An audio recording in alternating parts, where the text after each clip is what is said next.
Shalom saudara yang terkasih di dalam nama Yesus Kristus. Selamat hari Natal untuk kita semua. Kita mulai ibadah kita pada hari ini. Kita bernyanyi. Oh Jesus, Hawaii, saya tetap kami. Oh bangun ingat kami, pendingin kami. Saya unang mango kami ben, ay natino gusti sude tahu nasi berisi ay nator bunga urani pangulube mahawion sude. Firman Tuhan untuk kita pada hari ini dari Injil Matius 2 ayat 13. Setelah orang-orang Majus itu berangkat, nampaklah malaikat Tuhan kepada Yusuf dalam mimpi dan berkata, "Bangunlah, ambillah anak itu serta ibunya, larilah ke Mesir dan tinggallah di sana sampai aku berfirman kepadamu, karena Herodes akan mencari anak itu untuk membunuh dia." Demikianlah firman Tuhan. Kristus mengawali hidupnya sebagai seorang pengungsi dan orang asing di dunia ini. Hanya sedikit penghormatan yang diberikan kepada Kristus di masa kecilnya. Bahkan setelah orang Majus pergi, itu pun bukan untuk penghormatannya, melainkan membahayakan dirinya. Karena usaha Herodes untuk membunuh Yesus itu telah dinyatakan malaikat kepada Yusuf. Perintah yang diberikan kepada Yusuf menyangkut bahaya itu. Yusuf tidak tahu bahaya apa yang mengintai bayi itu maupun cara menghindarinya. Tetapi melalui malaikat, Allah memberitahukannya dalam mimpi, seperti yang dilakukannya sebelum itu untuk menyatakan apa yang harus dilakukan Yusuf. Yusuf sebelum bersangkut paut dengan Kristus tidak pernah berbicara dengan malaikat seperti sekarang ini. Tetapi setelah menerima Yesus, dia selalu berhubungan dengan malaikat. Di sini Yusuf diberitahu mengenai bahaya yang mereka hadapi, yaitu Herodes akan mencari anak itu untuk membunuh dia. Perhatikanlah, Allah tahu semua rencana dan maksud keji musuh-musuh gerejanya. Betapa dininya Yesus terlibat di dalam kesulitan, kehidupan dan penderitaan diawali bersamaan. Ia dilahirkan sebagai seorang yang menjadi buah perbantahan. Tetapi Yusuf diberitahu tentang apa yang harus dilakukannya untuk menghindari bahaya itu. Ambillah anak itu dan larilah ke Mesir. Pemeliharaan diri merupakan salah satu hukum alam. Benar-benar merupakan bagian dari hukum Allah. Tetapi mengapa ke Mesir? Mesir terkenal nama buruknya dengan penyembahan berhala, kekejaman, dan permusuhan terhadap umat Allah. Tempat ini pernah menjadi tempat perbudakan bangsa Israel dan teristimewa sangat kejam terhadap bayi-bayi orang Israel. Di Mesir, sama halnya seperti di Rama, Rahel menangisi anak-anaknya. Namun tempat itu yang ditetapkan sebagai tempat perlindungan bagi Yesus Sang Bayi Kudus.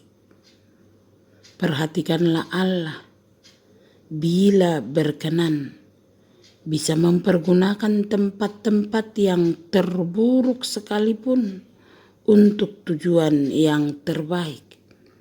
Sebab bumi adalah milik Tuhan. Ia mempergunakannya sesuai dengan keinginannya. Sebagai ujian iman bagi Yusuf dan Maria, mereka mungkin tergoda untuk berpikir, bila anak ini memang benar anak Allah seperti yang disampaikan kepada mereka, apakah tidak ada jalan lain lagi untuk menyelamatkan dirinya dari manusia yang hanya cacing belaka ini, selain melarikan diri dengan cara yang buruk dan hina seperti ini? Tidak bisakah ia memanggil pasukan malaikat untuk menjadi pengawalnya? Atau kerubim dengan pedang menyala untuk menjaga pohon kehidupan ini? Tidak mampukah ia memukul mati Herodes atau melemahkan tangan yang terulur untuk mencelakakannya, sehingga kita tidak perlu bersusah payah menyingkir? Belum lama ini mereka diberitahu bahwa ia akan menjadi kemuliaan bagi umatnya. Tetapi apakah tanah Israel sudah secepat itu menjadi terlampau panas baginya? Namun kita tidak mendapati mereka membantah. Iman mereka yang teruji ternyata tetap teguh. Mereka percaya bahwa ia inilah anak Allah. Meski mereka tidak mengalami mujizat yang menyangkut upaya penyelamatannya, mereka harus menggunakan cara yang biasa saja. Yusuf mendapat kehormatan istimewa menjadi suami anak dara yang terberkati itu. Namun kehormatan itu juga mengandung bahaya yang harus ditanggung. Yusuf harus mengambil anak itu dan membawanya ke Mesir.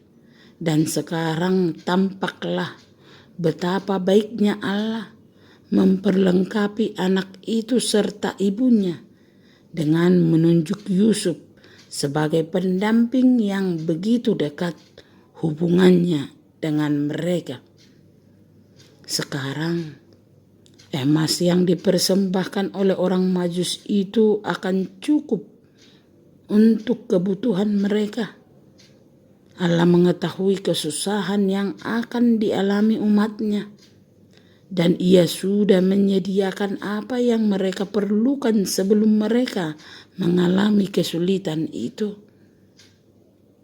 Ketika berkata, "Tinggallah di sana sampai aku berfirman kepadamu." Allah mengisyaratkan kepada mereka bahwa ia akan terus memelihara, membimbing mereka. Dan oleh karena itu Yusuf harus menanti Allah berbicara kepadanya lagi dan tidak boleh beranjak tanpa perintah baru. Demikianlah Allah membuat umatnya tetap bergantung kepadanya. Bahkan setelah pencobaan ini sudah berlalu, masih ada kesulitan lain yang harus mereka hadapi. Tetapi apa yang dapat kita perhatikan daripada firman Tuhan hari ini? Yang pertama, perlindungan dan pemeliharaan Allah akan senantiasa diperlukan karena musuh orang percaya tidak akan pernah berhenti menyerang orang yang setia. Yang kedua, Allah tidak melindungi Yusuf dan Maria serta anak mereka tanpa kerjasama mereka. Perlindungan memerlukan ketaatan kepada pimpinan Allah, yang dalam hal ini artinya meninggalkan negeri untuk lari ke Mesir. Yang ketiga, Allah akan mengirim hal-hal yang sulit dipahami menimpa kehidupan kita agar kehendaknya terlaksana. Yang keempat, cara Allah melindungi sang bayi menyatakan beberapa kebenaran tentang cara yang dipakainya untuk menuntun dan melindungi umatnya. Amin. Terimalah berkat Tuhan, kasih karunia dan damai sejahtera dari Allah Bapa kita dan dari Tuhan Yesus Kristus menyertai saudara sekalian. Amin. Selamat beraktivitas. Salam sehat selalu. Tuhan Yesus memberkati.